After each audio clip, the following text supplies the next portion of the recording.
Hey Fight readers and everyone else, I am Betsy Ross. This is Fight with Betsy Ross because there's a short book series out there called Fight, the Fight series, and it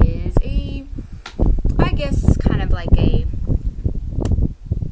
way to hopefully promote that veterans awareness and the importance of mental health and just how deep scars can go, how deep just everyday life can affect us. And really, even if you're not a veteran, you've never served in the military, you probably know someone who has, family members that have, or just seen and heard the stories that, they send you off to war, but what happens when you come back? I mean, Forrest Gump adapted, right? Well, not everyone has that kind of life. Everyone has a story, right? Everyone has their own experience and just how circumstances just play in our lives, whether you've served or not. And mental health really affects everything. It's just because of how we react, Sometimes that's where that misunderstanding in communication, whether you're a veteran or not, a fellow vet with a vet and civilian, there's a lot of turmoil. You get your cliques in the military veteran community, and then you've got a lot of veterans that are just struggling to have a decent everyday conversation with civilians. And I know I struggled hardcore when I got out of the Army back in 2012. And I know for me, when I finally tried to reach out for help, because we all know reaching out for help can make you look like the bad person, like you're weak, can't handle it, especially a female. She's a nobody. She can't handle it. She can't hack it. She doesn't deserve it. Let's face it, we've heard it. And so there was one time I finally talked myself into at least calling the VA, see if maybe I can get a counseling appointment or something. And I called them, and I technically was not medically discharged. And they're like, well, if you're not medically discharged, you can't be seen. I said, well, at least in my head. I don't remember if I actually said it, but it was like, okay, well, I always hear people talk about going to the VA and asking for help. Well, I thought it was for any veteran. I didn't think I had to be medically discharged. I got screwed. I got chaptered out. But my little code that they give you was medically related, and I have nerve damage in my arm. I can move. Woohoo! But I'm in pain 24/7. Go Army. So, with all of that, my experience and my adaptation and transitioning out of the military was not like everyone else. And then even after I got out of the military, I was getting phone calls, and somehow I'd hear phone calls and, of course, social media that people I served with, even that I had considered a friend, were committing suicide. So even though I had people that were committing suicide while I was in, I got away, hundreds of miles away from my station, and it still felt like death was following me. It was like everywhere I was going, just death. And it was people I knew, people I either just spoke with over social media. They would hit like, and we'd comment and message and check on each other, and yet you wake up one day and go, hey, so-and-so just passed away. What? It's like a surreal moment where it's like a part of you dies, and then for some of us, it feels like death is just there, and then it just reminds us of how frustrating getting away from the past is, because even though they're dear loved ones, it's a turmoil, anxiety shit show. And then when I have to continue my life, people are wondering, whoa, what's wrong with this person? Why is she acting like such a jerk? I'm trying to be nice, for lack of better words. And it's because I'm trying to process something, whether it's in my life, and those back when I had heard that news of people, my friends, were committing suicide. It's, especially with me, I've had those ideas, and I've considered it. I attempted. And then for someone else to have succeeded that, it's like I've been there, even though I wasn't in there. I don't ever really say, well, I was there, therefore I completely understand. No one completely understands death or suicide. Of course, I was not in their head. They never vented to me, but it's just that hopefully y'all are understanding what I'm trying to say. It's that surreal understanding, but not, because it's like, why didn't they reach out? And when I kept getting stories like that and remembering everyone that I served with, and then of course hearing outside, so-and-so just committed suicide, and it's like, people aren't talking about it. We joke about it. There's memes. You got different podcasts. You got different, of course you got Hollywood showing all those wonderful bombs and explosions, and it looks pretty, and woohoo, but what happens when they come home? I mean, there are some movies that do try to show some of that, but like the whole PTSD, and Stop Loss showed a pretty realistic idea of how some people react to PTSD. Everyone has their own level, I guess, and their own perception of how PTSD, everyone has their own thing, but so it doesn't look the same for everybody. Some people, like my husband, he claims that he is all hunky-dory. Of course, he's got his issues, he has his anger issues, but all is right in the world. It's whatever. He can just say, yeah, I'm great to the counselor and everything's good, right? When it's like, you have to really vent, but he doesn't. But everyone reacts to things differently. And so it's just all of that to say, so why the fight series came into play. And even though all branches make fun of each other, everyone is like, yeah, the veteran, being in the military sucked, would never go back. We still talk about it. We still try to reach out to people, but it doesn't feel like, it just feels like cliques. And even when I try to reach out to veterans, it was because I was a female, I didn't deploy. All of a sudden it was like, oh, well, you're not worth talking to. You people are the reason why people are committing suicide. How can you feel like everything's going to be okay if your own people that you, in general, you wore the same uniform, you feel like you can just, they were my battle buddies. What's wrong with being gung-ho? Because you care too much? I can't stand those. And it's because of that, those stereotypes. You get your cliques, your badasses who deployed multiple times. You get people who've killed people and haven't killed people, and it's like, if you've killed people, okay, you can be with this people. If you've deployed but never had to fire a weapon, then you're with those people. Shut the fuck up. Y'all are so over yourselves. Y'all are the reasons why we can't get our shit together and we can't even look after our own people. Okay, I'm off my soapbox. So, to say all of that, again, that's why the fight mission, as far as the fight series, and I'm writing Fight 4 to Fight On now, and I'm super excited to see what the reviews will say. It is very hard to get reviews as it is, so it's hard for me to adapt. But if you are able to read the fight series, definitely reach out and let me know what you think. Or if like, hey, I had this story, hey, this actually happened similar to me. It is written in a very general way. I've had people reach out to me and say, hey, this character actually reminds me of someone who may have served in like Desert Storm or a different era.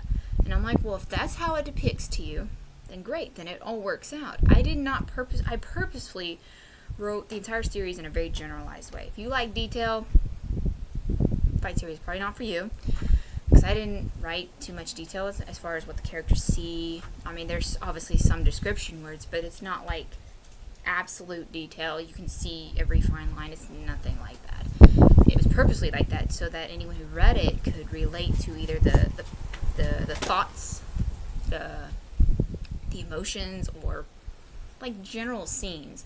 Most of us have obviously stepped into a bar, we've stepped into a church, we've stepped into certain buildings. So it's like there were general description words, but it's not like fine print detail. But that was on purpose so that anyone with any background, served, not served, male, female, you can kind of get the gist. You can picture it. You should be able to picture it, but you can kind of put in your own ideas. Just how you see it. And I'm like, well, hey, if that's how you pictured it, it's perfect. It's perfect. It all works out. And so, because we have a lot of veterans that go to my church, and there were some that were like, hey, that character reminds me of you, and hey, that character reminds me. Well, I don't think like him, but so it's really cool to see how veterans can relate in their own way of characters and how their thinking patterns are. So that part's cool. There have been readers who've also said that fights kind of helped them find the words of the emotions they could not just say themselves, like to a couple. I love this couple, and because they were kind of the first readers when Fight first came out back in 2017, and she had read it, and then she handed it to her husband and said, you read this is how I feel, and this is what's wrong, and it saved their marriage. God bless. Thank y'all. And you know who you are. Thank y'all. It is because of that the Fight mission is out there. That is the point of the Fight, is to help veterans find words for themselves, but also for family members of veterans to try to relate or try to communicate with their fellow veteran. Now, again, everyone has a story. Everyone reacts to certain things differently. I mean, there are mind-blowingly just crazy amount of variables that are involved. I mean, there's so many stories you hear, and then there's personalities. So everyone reacts differently. Some people, no problem, get out of the military, start a job, or start their own career. Their entrepreneurship just goes crazy, and they're making money. They're selling shirts, man. I mean, hell, you see all these veteran-owned companies I've seen them just like crazy, especially coffee. I am very pro coffee. I am all for it. High five, guys. So all of the coffee companies, and then you got a lot of t-shirts. I don't have the closet space for all of y'all. I would buy everything because I strongly support veterans. I are one, but I strongly support veterans, and I think as a veteran community, we should all support each other. I think that's just kind of par for the course when you say Veterans Unite. When you see that, I'll put hashtag Veterans Unite. That's kind of what I mean. When you stand together for a cause, you're backing each other up, especially when it comes to an entrepreneurship type endeavor. It's you back each other up. You support each other. I have a small business that she kind of gathers from different veteran-owned companies, like coffee, t-shirts, just everything. There's even some, obviously, I've seen more soap companies coming out other than K-Bar soap. Love them, by the way. No one pays for anything that I do. I made 24 cents last time selling bug soap. We're making progress. Oh, I hate talking money. It gives me anxiety.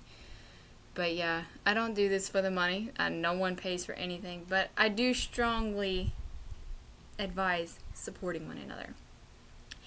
And the Fight series is so unique. I think it's I've heard it said from other authors of just write a book that you would want. Well, this is what I would want to read, but at the same time, it needs to be said. And I think one reason it's very hard for me to find reviews is people, probably don't like it. That's fine. But at the same time, the topic is so dark, it can be grim.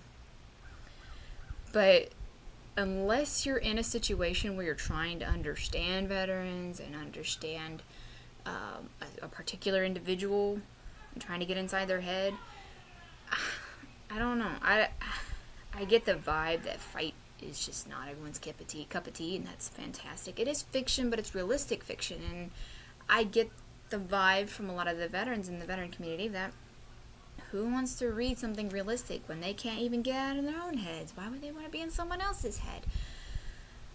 It's to relate. It's to help open that door. I mean, it's not everyone can probably gain no one can gain like psychological help from it. It's not meant to do that at all. It's not to take place of counseling. It's not to take the place of, I'm not promoting to go drink or to go do anything. But guess what? Drinking is a big part in the veteran community. And I'd be a hypocrite if I did not acknowledge that. Because I dabbled a bit or two. But, I think if anything, veterans have to unite. We have to back each other up. If the world went just mad, well, we are mad crazy, but if everything just went crazy, all downhill. What if not World War III, but another civil war broke out? I'd be on Team Veteran. But so yeah, we can definitely always back each other up, and I think we forget that it's not just. You can buy each other's coffee brands and T-shirts and soap. Gotta love soap. Just all those products out there. I can't even name them all. Oh my goodness. So we have to help each other on every level, and unfortunately not everyone's on the same level. Well, even if you both got diagnosed with PTSD, everyone's at a different level. Some people react, they have to watch war movies, and some can't. Nope, can't, don't want anything to do with it. Some people don't want anything to do with the military. Some people don't even have like an American flag anywhere because they don't want it. There's a lot of negative that was associated with it. It doesn't necessarily have to be death, but it could have been something very bad, or not bad, not necessarily, just negative. And so some people don't always understand that, like, hey, I thought you were patriotic. I thought you blah, blah, blah. And it's like, yeah, I'm patriotic. I love my country. But then they say it's complicated. It's a bittersweet. It's part of my past. It was a chapter of my life. The end. Which is cool. But in general, we should try to support one another, that we're going to be there for each other no matter what. Sometimes even if it's about nothing, it could be events like, hey, have you deployed? Great, I have too. Here's what shit it keeps running through my mind. And it's like, let's do this. Sometimes people just want to be heard. That is one definite thing I have learned throughout life, civilian side or not. People just want to be heard. And that's one thing that the fight mission is trying to do, is be the voice for people who don't either want to talk about it or don't know how to talk about it. I even have readers who have handed my book to their counselor. If it works, it works, but you have to pick it up to find out if it is something that you're trying to say. Is it something that you can just say, Mom, I know I've been a dick since I've been home. Just read this. That's great. Or if you're one of those other type readers that I've had, they read it and they just like opened their mind like, oh my God, I knew I wasn't alone, but now I'm really not alone. Because if you're describing exactly everything I have felt and thought, then that means there's other people having the exact same thoughts. And I think if we can all just open our eyes to realize how real emotions are that are taking over our veterans' minds, that is what is leading them to want to try to commit suicide. I'm not saying everyone is. Some people, like I said, are doing great. They're going to therapy, they're taking their meds, their life is good. They have happy family, if they got their buddies they can hang out with every other weekend or whatever. Not saying everything is bad, but fight focuses on those who are trying to get help and they don't know how to ask, or they're just not sure about themselves. So, hopefully you're able to continue the fight in your fight. And definitely do not be afraid or ashamed of reaching out, because a lot of us are there. I'm sure you can hear a crying baby. I have kids. I have a husband. I have a ranch. I have a full-time job. I also write in my spare time. Life is crazy, I know, but I try to fight. And seeing my readers leave reviews or just say, hey, fight really helped me today. Life is good.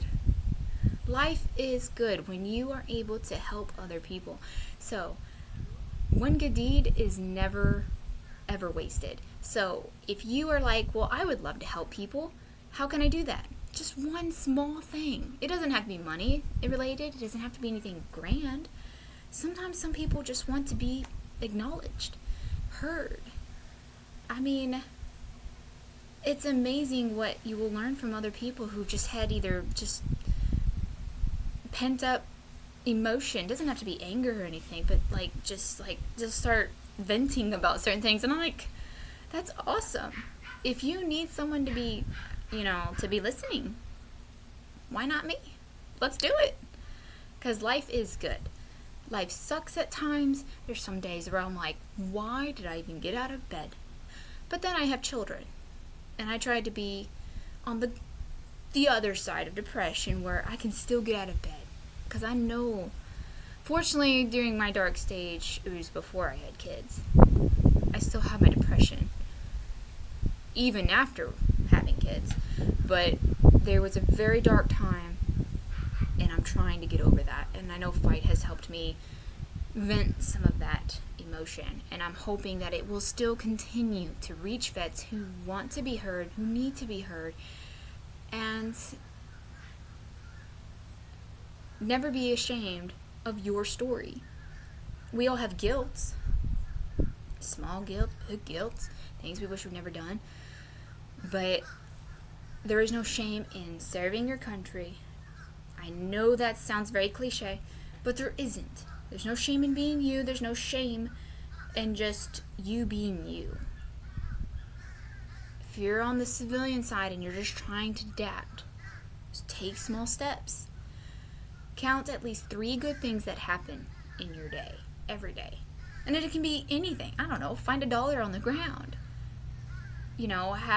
Help an elderly lady, with her groceries if she's having issues getting in the car, or trying to put groceries in her car, or just trying to walk across the street. I mean, the world is vast and has so many people that do need help, especially with our inflation today. But guess what? We can still come together and help one another. I mean, the media divides us. There's a lot of hate in this world. It's not just America. There's a lot of craziness. But right now, as far as veterans, that is what Fight focuses on, veterans. But if you're not a vet, it's okay. You can still relate to the Fight series. You can still relate to the characters. Mental health is not racist. It's not sexist. It doesn't matter who you are, where you came from, what your religion is, your culture. Unfortunately, depression and anxiety, PTSD, trauma, challenges, life, it happens to all of us. But there is good. There are good people out there. And some of us do actually care. I know that's probably cliche too, and you're like, oh, I've heard that before. You're right. I get burned every day. I get it. I do. But I'm going to keep fighting my fight. And so should you. So, Betsy Ross saying, count 3 good things. 3 good things that happen today. And stay focused on positivity and what motivates you to live life and take that extra step. Focus on what you're needing to do to get out of bed. If you are at that level where you're just like, I don't want to get out of bed, just give one reason to just step outside on your porch. Take a look outside. Take in fresh air. You never know what is going to happen. Just meeting someone, having a conversation with someone, even just a simple wave to a stranger. The world, possibilities are endless. But sometimes it is just those small things. You're like, oh, it never happened to me. But you will not know until you actually do it. So, I will finally end this, that you will have a great day, because you will. Stop telling yourself otherwise. And keep fighting your fights. Until next time.